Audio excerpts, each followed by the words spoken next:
Hello दोस्तों, कहानी की इस नई सीरीज में आप सभी का स्वागत है। आज की इस कहानी का नाम है रंगीली भाभी। आज होली थी। बाहर सभी लोग होली के रंग में डूबे हुए थे। कोई किसी को रंग लगा रहा था तो कोई गुलाल, कोई किसी पर रंगों भरी पिचकारी मार रहा था तो कोई कीचड़ में लिपटा हुआ कुछ अलग ही नजर आ रहा था। लेकिन सभी की जबान पर एक ही बात थी, होली है भाई, होली है, बुरा न मानो, होली है।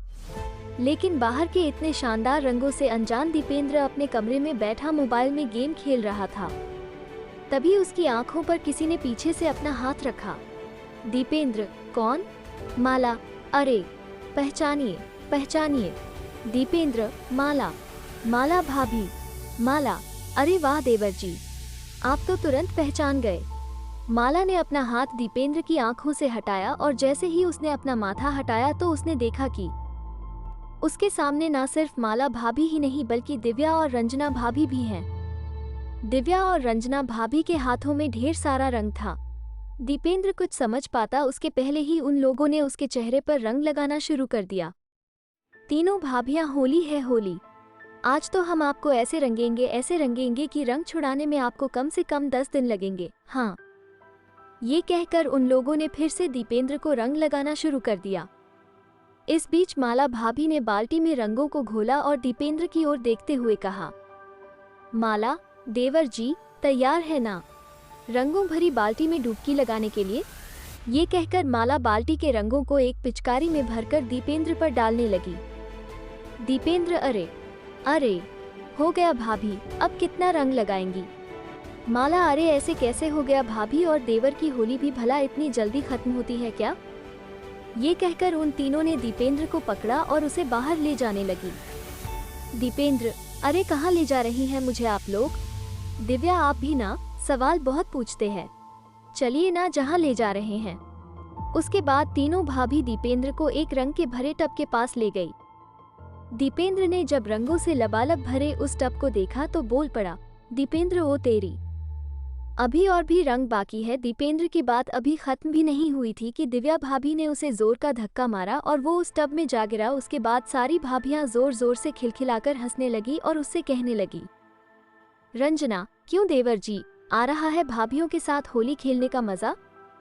दीपेंद्र, आ तो रहा है लेकिन ऐसा लग रहा है कि होली एक तरफा हो रही है। माला, अरे ऐसा क्यों दीपेंद्र, क्योंकि अभी मैंने कहा लगाया आप लोगों को रंग। अरे जैसे आप लोगों ने मुझे रंगों से भर दिया, मुझे भी तो आपको रंगों से भरना है। ये कहकर वो टब से बाहर निकला और तीनों भाभियों को टब में धकेलने लगा। दिव्या, अरे यार, ये देवर जी क्या कर रहे हैं? तीनों भाभियां, अरे छोड़ दो मेरा हाथ, अरे देवर जी छोड़िए ना। दीपेंद्र, अच्छा जब आपकी बारी आई तो कह रही हैं छोड़िए छोड़िए, अरे कैसे छोड़ दें आपको? उसके बाद दीपेंद्र सभी को उस टब में डाल देता है और खुद भी टब में प्रवेश कर जाता है। दीपेंद्र, हाँ भाभी, अब ना होगी देवर और रंगीली भाभियों की जबरदस्त होली।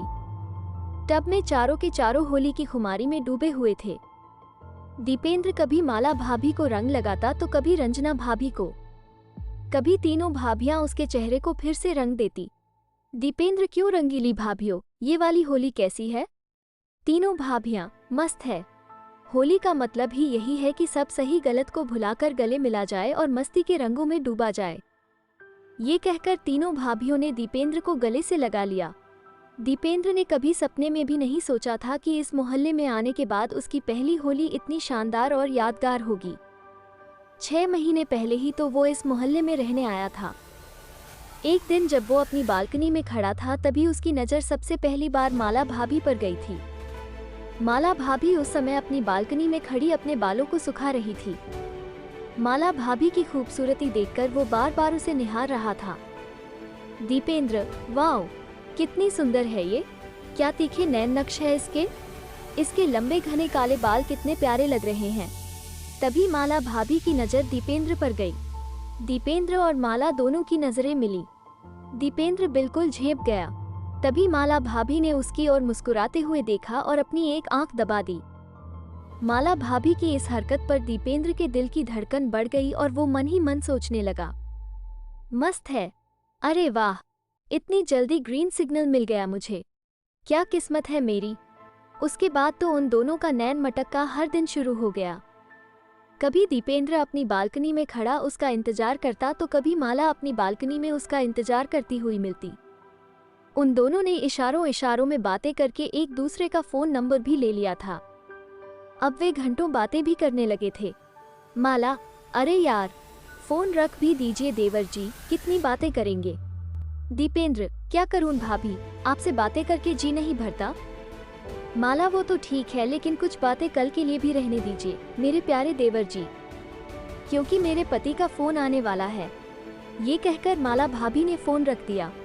लेकिन इस बीच दीपेंद्र के साथ एक और घटना घटी। एक दिन दीपेंद्र बहुत देर से माला का इंतजार कर रहा था लेकिन माला बालकनी में नहीं आई। दीपेंद्र, क्या बात है? बहुत बहुत देर हो गई, माला भाभी बाहर नहीं आई। फोन करूं क्या मैं उन्हें? दीपेंद्र बेसब्री से माला का इंतजार कर रहा था। तभी उसकी नज़र माला की बालकनी में एक और खूबसूरत औरत पर गई।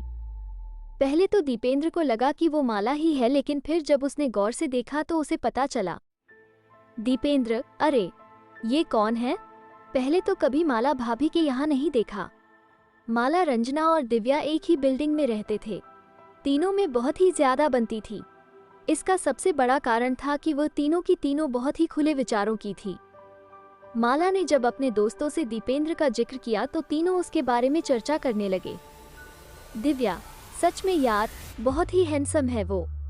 रंजना, अच्छा, पर यार ये तो गलत बात है ना, पिछले 1 महीने से तू जिंदगी के मजे ले रही है और हमें अब बता रही है। माला, बता तो दिया ना, छिपाया तो नहीं। दिव्या, अरे हमसे क्या छुपाओगी रानी, हम तो दीवार के आर पार भी देख लेते हैं। दीपेंद्र रंजना को देखकर ख्यालों में खोया हुआ था, तभी बालकनी में माला और दिव्या भी आ गई। उसके बाद वो तीनों दीपेंद्र को देखकर मुस्कुराने लगी और उसे इशारों से मिलने के लिए बुलाया। दीपेंद्र जब पहली बार उनसे मिला और उन तीनों ने उसे जब ये बताया कि वे सभी उसे बहुत पसंद करती है तो दीपेंद्र के मन में लड्डू फूटने लगे। वो मन ही मन सोचने लगा, दीपेंद्र, वाह, इसे कहते हैं किस्मत का धनी होना। एक साथ 3 रंगीली भाभियों का प्यार। वाह दीपेंद्र, क्या किस्मत पाई है। माला, रंजना और दिव्या के पति बाहर जॉब करते थे। वो साल में कुछ दिनों के लिए अपने घर आते और फिर वापस लौट जाते। उन्हें अपनी पत्नियों पर बहुत भरोसा था, लेकिन वो उनके भरोसे को तार तार कर रही थी। बहरहाल दीपेंद्र तीनों रंगीली भाभियों के साथ होली का आनंद ले रहा था। तभी वहां वो हुआ जिसकी उम्मीद किसी को नहीं थी। माला, रंजना और दिव्या भाभी के पति वहां पहुंचे और उन्होंने अपनी पत्नियों को इस बेशर्मी में दीपेंद्र के साथ देखा तो उन सभी का पारा 7वें आसमान पर जा पहुंचा। माला का पति, ये सब क्या है? क्या है ये सब? माला, जी वो हम लोग होली खेल रहे हैं। पर आप लोग कब आए? आपने तो कहा था कि छुट्टी नहीं मिल रही है। माला का पति, छुट्टी मिल गई और इस छुट्टी ने ही तुम लोगों की पोल खोल दी। अरे इस तरह से कौन होली खेलता है? हम लोग बाहर तुम्हारी खुशियों के लिए इतनी मेहनत करते हैं और बदले में तुम लोग हमें ये दे रही हो। रंजना और दिव्या के पति भी अपनी पत्नी पर काफी आग बबूला हो रहे थे। रंजना और दिव्या के पति, हम लोग भी तुमसे दूर रहते हैं। अगर हम लोग वहाँ ये सब कर रहे होते तो तुम्हें कैसा लगता है? पति पत्नी का रिश्ता प्रेम और विश्वास का है, उसे इस तरह कौन आग लगाता है? दीपेंद्र जो अब तक मस्ती में डूबा हुआ था, उसके दिल की धड़कन अब बहुत तेज हो गई थी। उसे लग रहा था कि उन तीनों के पति उसकी जबरदस्त पिटाई करने वाले हैं। वो भागने की ताक में था कि तभी माला के पति ने कहा, माला का पति, देखो, तुम लोग हमारे साथ खुश नहीं हो तो हम तुम्हें छोड़ देते हैं। तुम इस लड़के के साथ रहने के लिए आज़ाद हो। तुम लोग चाहो तो इसके साथ हमेशा के लिए रह सकती हो। हाँ। उनकी बातों को सुनकर दीपेंद्र ने कहा, दीपेंद्र, अरे ये क्या बात हुई? मौज मस्ती तक तो ठीक है, लेकिन साथ कौन रहेगा, और वो भी इनके? जो अपने पतियों की सगी नहीं हुई, वो मेरी क्या होंगी? मुझे नहीं रहना इनके साथ। दीपेंद्र की बातों को सुनकर तीनों को बहुत ही अजीब लगा। उन्हें खुद से घृणा होने लगी। उन्हें अपने किए पर बहुत पश्चाताप भी हो रहा था। उन्हें पहली बार एहसास हुआ कि उन्होंने कितनी बड़ी गलती की है। पश्चाताप के आंसू उनकी आंखों में दिखाई देने लगे थे। माला, हमें माफ कर दीजिए, हम गलत राह पर चल निकले थे। दुनिया में सबसे बड़ा पाप किसी के विश्वास को तोड़ना है। हमने आपका विश्वास तोड़ा है। हमें माफ कर दीजिए हमें। ऐसी गलती फिर नहीं होगी। तीनों के पतियों ने उन्हें माफ कर दिया और वहीं पास में रखे रंगों को उन्हें लगाते हुए कहा। तीनों के पति, होली है। होली के त्योहार के दिन तीनों भाइयों ने अपने जीवन से विश्वासघात का रंग निकाल दिया और प्रेम और विश्वास के रंग से अपना जीवन भर लिया। आज की ये खास और मज़ेदार कहानी आपको कैसी लगी? नीचे कमेंट में ज़रूर बताएं।